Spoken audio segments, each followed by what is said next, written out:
So we're just waiting for absolutely the Google Hangouts to start loading. But hello, people on Facebook. We are live. Hello. Let's just make sure that this is working. I'm a bit confused by all this tech. No. I'm just sitting here whilst Johnny and Julian, who is behind the camera, get on with all the high-tech stuff. I've just come in. I'm waiting for my cup of coffee, actually. Yeah. And also I'm waiting for a chance to talk about vocal hygiene. Yeah, which is interesting on a day like today when we've been in Mexico for maybe 36 hours, almost 40 hours. But the climate here is very different. It's really high, which means it's very dry.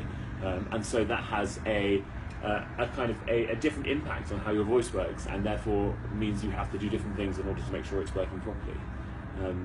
I find it really interesting when we have to sing at altitude. I remember very clearly the first time we sang both, Salt Lake City, Mexico, in I think Guanajuato, which was very high, Quito, which was monstrously high. That's like 8,000. Oh, I think it's more than that. It's 9. So it's anyway.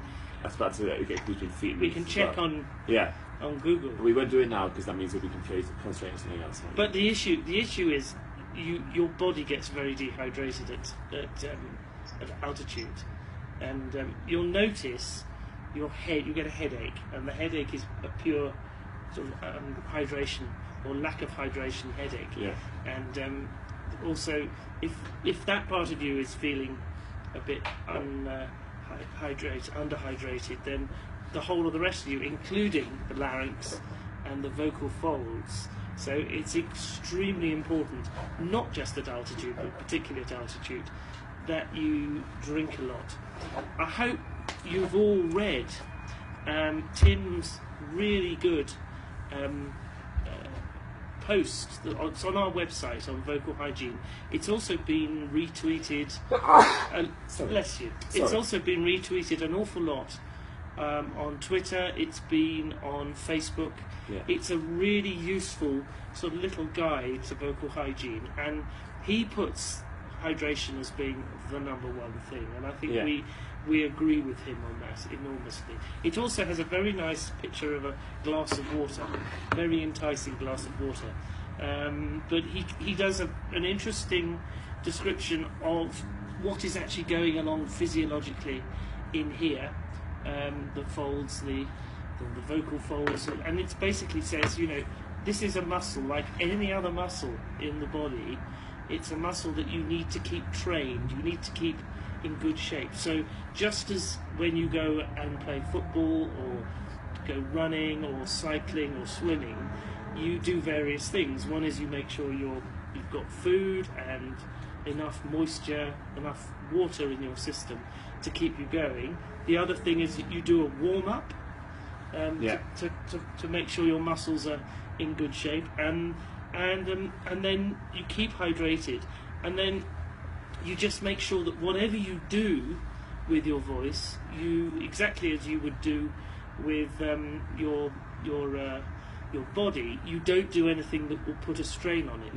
Having said that, I missed a step yesterday here in Mexico City, and anyway, by the end of yesterday, my hip was hurting a little bit, and so anyway, that was my own mistake. Yeah, exactly. So but I'll be fine. But I am a hop along Hurley at the moment. It's very funny. For me, it's interesting because going on from there. So Tim uses the term kind of remember you're a vocal athlete, which sounds wonderfully kind of part of the pedagogy. But for me, what's really actually fundamental to making sure that my voice is in good shape is actually having enough sleep, which it sounds weird because it's not that I'm using my voice all the time when I'm awake. I know I talk a lot, but it's not that I need to sleep purely so my voice is not being used. But actually, during sleep is when the whole body kind of regenerates, when it recycles, when it kind of gets when it's able to shut down and sort of reset for the following day. And that is totally, it's such an important thing to say, is actually that people think they need to sing loud enough. That, people sing so loudly that they can't hear themselves, and therefore they think they need to sing louder. Actually, it doesn't necessarily mean there's more volume, but it just means you're going to be more exhausted. It's a really funny piece of psychology, isn't it? are obviously very lucky in the King's thing is that we each have our own part, and so we can usually always hear ourselves and not be drowned out by other people. But I'm very conscious of lots and lots of very can remember very clearly lots of occasions where I've been in groups and I thought I forgot to try and lead things, and all that's meant is that even with someone with as loud a voice as me, I've been just totally exhausted by the whole process. So yeah, it's a very, very funny thing, isn't it? Yeah, just go carefully.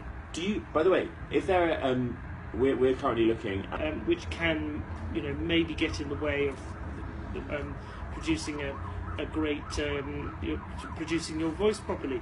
But for every, all the people that actually say, oh yes, I couldn't have milk in my tea before I sing, there are plenty of others who, completely knock that out of the water, that idea. So it's really a case of going with what you know. I dislike singing on a full stomach. I dislike having too much. So whereas some of my colleagues will tuck into food just before we go on to sing, and I'm standing there going, I just don't understand that. How do you do it? Surely it just makes the voice all sort of, gunky and horrible, and I simply don't understand it. But how our bodies can all be so different and therefore respond in different ways. So that's an example of, you have to know your voice. On the other hand, don't abuse the voice. Don't, do the right things. Do a warm-up. I mean, warm-ups we do very differently. Some of us, Tim is another example. He is the ultimate warmer-upper.